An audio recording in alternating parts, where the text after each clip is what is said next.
Hola, bienvenidos al segundo segmento informativo de Noticias del Agro. Soy José Entrena y para mí es un placer compartir con ustedes información útil e interesante del sector. En esta oportunidad, la protagonista de esta parte del noticiero es la genética. Y para ello, tenemos una entrevista realizada desde la ciudad de Madrid, España, donde se encuentran investigadores del Centro Nacional de Biotecnología y ellos nos van a hablar sobre la genética molecular en las plantas. Le damos la bienvenida a Juan Antonio García, director del Centro Molecular de Plantas, quien nos va a explicar cuál es la actividad de este departamento y qué significa la genética molecular de las plantas. Bueno, el laboratorio es bastante multidisciplinar dentro de un enfoque común, que es el estudio de la biología de plantas superiores, con el objetivo de aprender aspectos de cómo funcionan estas plantas que puedan ser aprovechados para mejoras de cultivos, para otros abordajes biotecnológicos, como puedan ser producción de cosas en plantas, etcétera, ¿no? ¿Ustedes han tenido algún resultado de investigación donde se haya visto beneficiada la sociedad? Bueno, el trabajo que se hace en este centro es un trabajo de investigación básica. Esencialmente lo que aquí se pretende es conseguir conocimientos que en un momento determinado puedan ser aplicables, llevados a la práctica.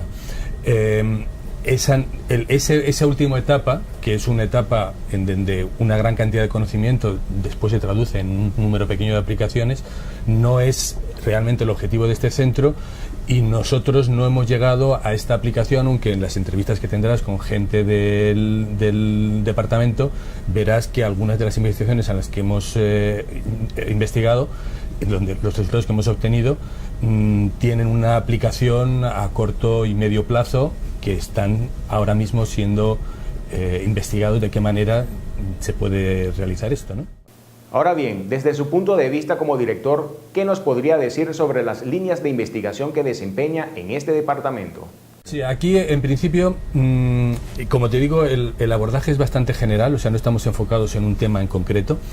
Y entonces podemos tener pues desde estudios acerca de cómo las plantas pueden vivir en ausencia de nutrientes como puede ser el fosfato o de toxificantes como puede ser el arsénico, cómo se pueden encontrar con determinados estreses bióticos, a ser infectadas por virus, por ejemplo, que es el tema que trabajamos en nuestro laboratorio, por bacterias, por hongos, o otro tipo de aspectos que pueden ser más funcionales, como puede ser, por ejemplo, pues qué es lo que hace a una planta de patata producir patatas en determinadas condiciones ambientales. Salomé os hablará algo, por ejemplo, de este tema, o cómo se puede producir plantas que tengan una estructura de ramificación que sea más adecuada para su cultivo, o puede ser aspectos, por ejemplo, de lo que es la variación natural en todo el ecosistema, de manera que esa variación se pueda utilizar para después aplicarlo a unas plantas que puedan tener un interés mayor, ¿no?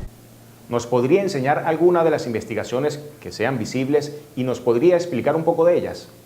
Bueno, yo te puedo explicar, tenemos aquí esta planta. En esta planta lo que nosotros estamos analizando es dentro de una población viral de un virus que infecta, en nuestro caso es un virus que infecta a ciruelos, pero nosotros queremos saber qué es lo que le hace adaptarse a diferentes especies.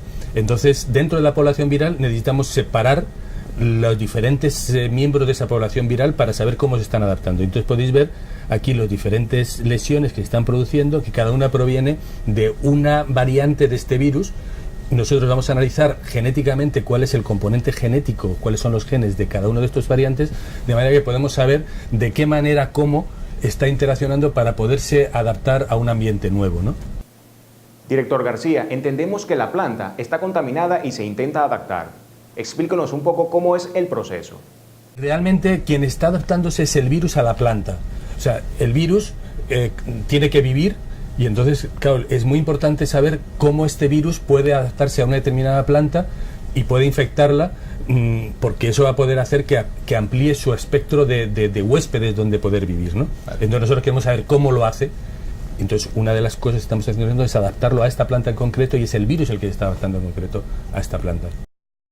Científicamente hablando, ¿cómo ve el panorama de la genética molecular de plantas en los próximos años? Yo diría que un control en el campo en concreto nuestro, un control mejor, un conocimiento mejor de cómo las plantas responden a determinado tipo de estreses y de qué manera es posible alterar en nuestra voluntad ese tipo de respuesta, de manera que se pueda hacer más eficaz a los requerimientos que uno tenga, ¿no? Por ejemplo, pues en cuestiones de cambio climático, claro, pues es importante todo lo que es la respuesta de la planta en temperaturas distintas. Por ejemplo, en el caso nuestro que trabajamos con virus, es distinto. Cuando tenemos una temperatura, tienes otra temperatura. Entonces, ese conocimiento de cuáles son las bases de cómo está sucediendo eso y la forma en que nosotros podemos responder a esos cambios para poder hacer unas plantas más adecuadas a las circunstancias que nos interesen, es lo que yo creo que en 5 años es posible. Bien, y con esta interesante información y agradeciendo además a los investigadores del Centro Nacional de Biotecnología, realizaremos una breve y última pausa. Pero al regreso, le daremos el pase a nuestra compañera Gileni, quien les va a hablar sobre lo más destacado del sector en las redes. Les recuerdo que si desean realizar algún aporte para este espacio del noticiero, podrían realizarlo a través del correo prensa@agrotendencia.tv. No se aparten, que ya volvemos con mucho más.